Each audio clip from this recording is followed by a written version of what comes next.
C'est ici, à l'emplacement de ce parking, que fut inventé le 1er mai et la journée de 8 heures, dont beaucoup de travailleurs bénéficient aujourd'hui à travers le monde sans en connaître l'histoire. La plus grande des manifestations de ce 1er mai 1886 était ici à Chicago. La principale revendication de cette série de grèves dans tout le pays, c'était la journée de travail de 8 heures.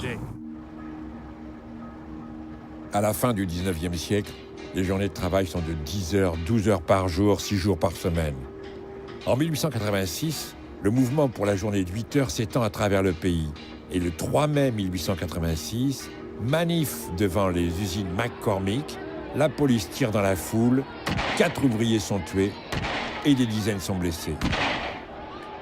Le lendemain, 4 mai, la gauche anarcho-syndicaliste appelle à un meeting de protestation ici même, au Haymarket Square.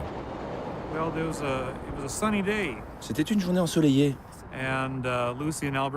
Et Lucy et Albert Parson étaient venus avec leurs enfants. Chacun avait mis ses plus beaux habits. Et la police, qui était aux ordres des capitaines d'industrie, cherchait une occasion d'attaquer les manifestants.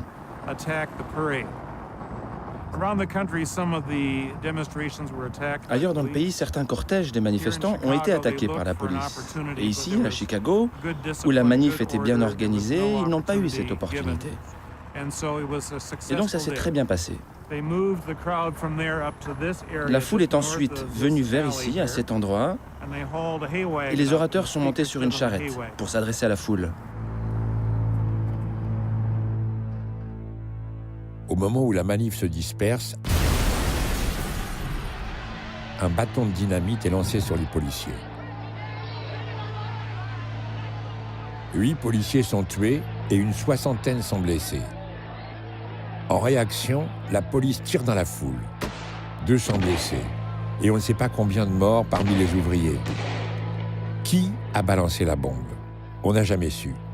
On soupçonne une provocation signée Pinkerton, la fameuse agent de détective privé qui employait déjà plus de 10 000 agents au service du patronat et dont les agents savaient s'infiltrer parmi les ouvriers pour renseigner la police et pour faire ce genre de provocation.